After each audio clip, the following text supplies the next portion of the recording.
G'day and welcome to Doesn't Matter. I haven't talked about this for a while, but anyone who knows me knows that I'm a passionate devotee of media. I love movies, TV shows. I read books. I read comics. I'm into everything to do with the literature and creativity and film. Love it. Love it all. All right? I've been a cinephile since I was a kid. And so what I've witnessed Disney and the MCU do, and now DC as well, in the last few years has been crushing, to say the very least. And one of the trends that I realize is happening is that,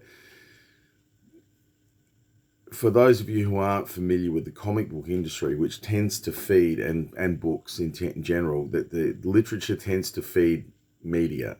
It tends to feed us our TV shows and our movies more than any other source. And the people who produce those comic books and those novels are nothing short of brilliant. I mean, they really are good. And what I've noticed is that in the past, the media producers and writers, they were rarely up to the same standard as the original writers, but they tried to reproduce as faithfully as they could, hence Peter Jackson with Lord of the Rings trilogy. They tried to faithfully reproduce the same quality, the same plot functionality, the same characterization, the same trope strengths that the original literature did. And the new people that have swept in since the sort of late noughties into the teens and so on in the last 15 years, more and more and more, I don't know how to put this kindly, they're useless. They don't understand plot. Their characters are all Mary Sues who have no plot development, who don't walk the hero's journey, don't do the hero's path. All right, they have no idea what Playford was writing about so many years ago and formulating that. They don't seem to understand that the plot has to seem as seamless as possible. I.e., if things keep jumping out at me and they don't make sense, you're breaking my immersion over and over again. And the MCU, and I'll explain that later, seems to be quite happy to do that over and over again. We see the same with DC to a lesser degree. We see the same in most Disney productions, other non-Marvel productions.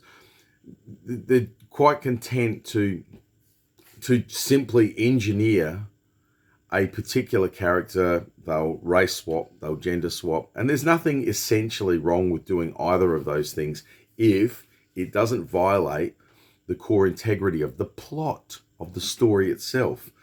If changing an ethnicity makes no difference, well, I don't care, change it. If changing the gender doesn't make any difference, and that's a bit harder because that usually does make a difference, then yeah, okay, change the gender. But in most cases, it does make a big difference to the story. Many of the stories are quite well written. I'd argue most of them are. That's why they became successful. The writers understood how to construct the hero's journey, okay? And I use that in the unisex term for anyone who's going to get offended. I don't tend to use actress or actor. I just use actor. Same with the hero. Heroine, hero, makes no sense to me. Hero, we'll just use one term. If you don't like that, well, too bad.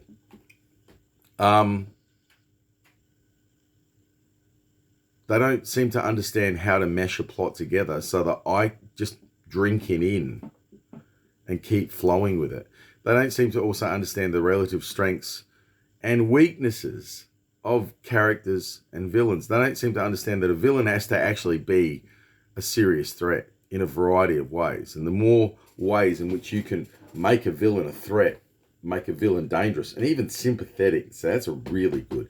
If you can make people like the villain to some degree, sympathize, at least find him funny and entertaining, whatever direction you choose to trade. And the comics did that very well. Many books do that very well. And earlier shows did that quite well too. What we've seen is a massive detraction from that. Shows, the writers, the show writers and the interfering producers who are hiring these writers, they're all ideologically inclined or they think they should be because they think that's going to make them money. And I don't know how many times Get Woke, Go Broke has to prove itself before these guys realize they're not making money. Ideology has a way of interfering with the creative process, interfering with reality, with the reality of the commercial reality of that you have to get enough interest from people, sell enough of your product that it does well, that it pays for itself and makes a reasonable profit.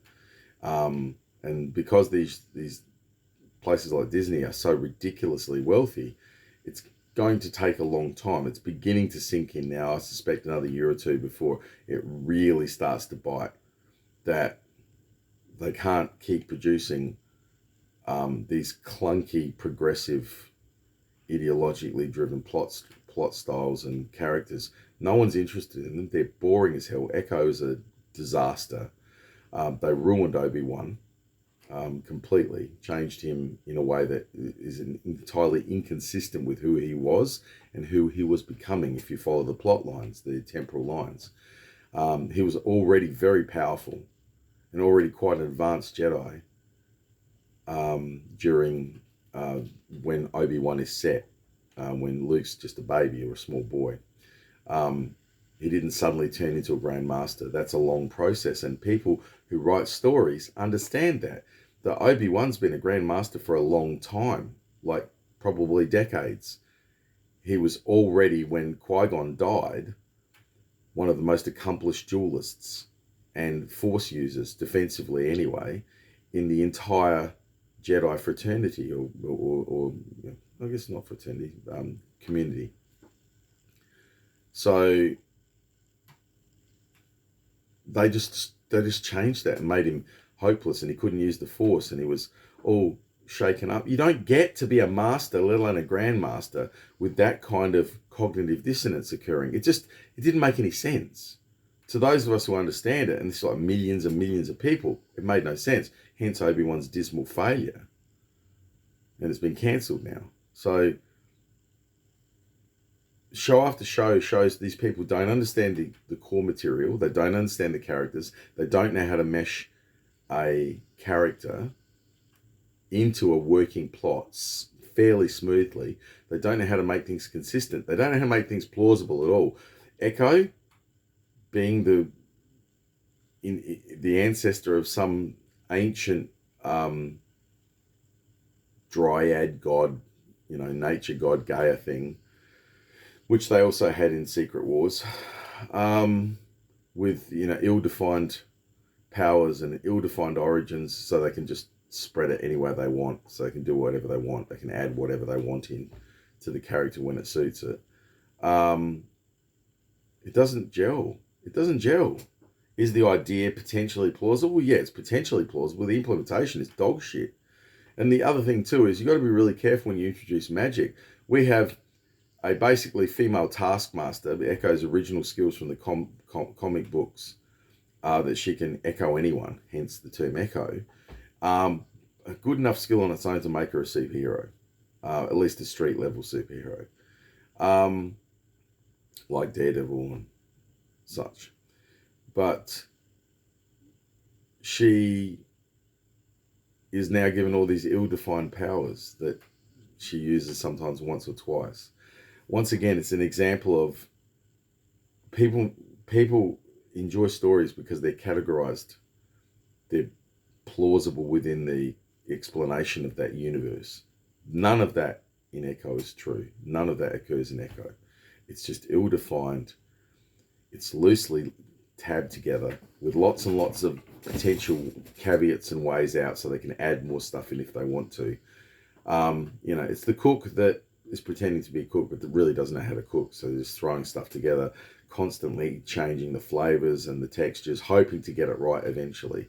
This is what is occurring in the MCU, in DC, in so much film and media today. They're just winging it. They're winging it. They don't know what they're doing. It makes me sad because I grew up in an era as a person who's creative, and I write books and I've written comics before, and I love literature and I love film. I was a little amateur, been involved on and off in amateur filmmaking and documentary making for 20 odd years.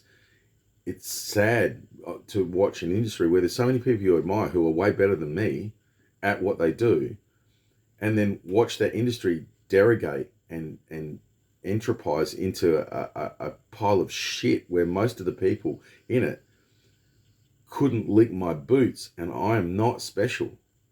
I'm good at what I do now, should be at my age, but there were people who were far better than me a couple of decades ago and younger, and they're gone. They've been pushed out of the industry, and all these new hires have come in who don't know anything about anything, literally don't know anything about the literature, don't know anything about the subjects, don't know anything about the heroes, don't know anything about, and they don't know how to come up with a plausible plot or make a character that's not a Mary Sue that just has everything right. You know, it's sad. It makes me sad, and it upsets me because it's entirely unnecessary. There are brilliant writers out there, and they're not being utilized. And there are brilliant filmmakers out there, and they're not being utilized. In fact, many of them have been pushed out of the industry because they don't represent the message. They don't represent the DIE, inclusion and diversity, of which that is complete total bullshit. If you don't have diversity of ideas, if you don't have diversity of creation, and you don't also have the skill of execution to put into play, then DIE means nothing. Inclusion and diversity means nothing if you don't have a diversity of ideas and then have the skills to actually put it into play in a way that people find plausible and entertaining. If you don't understand how to tell a story, it's all a waste of time. So there's my rant about the state of movies and TV at the moment and their absolute derogation of everything that they draw from in literature. These people need to go. The people who are writing this crap need to go. The people who are signing off on this also need to go. They need to be sacked. Like, if I was running a business and these people were signing off on this rubbish like Echo, you'd be gone in a heartbeat. You pay out your contract and fuck off. All right. Thanks very much, guys. Thanks for listening to my rant. There'll be more on this subject and this kind of thing because many of us really enjoy it. And it's sadness. It's part of the cultural legacy of our culture, of our grand multicultural polis that we live in, globe-spanning polis. And these guys are pissing on it. Oos.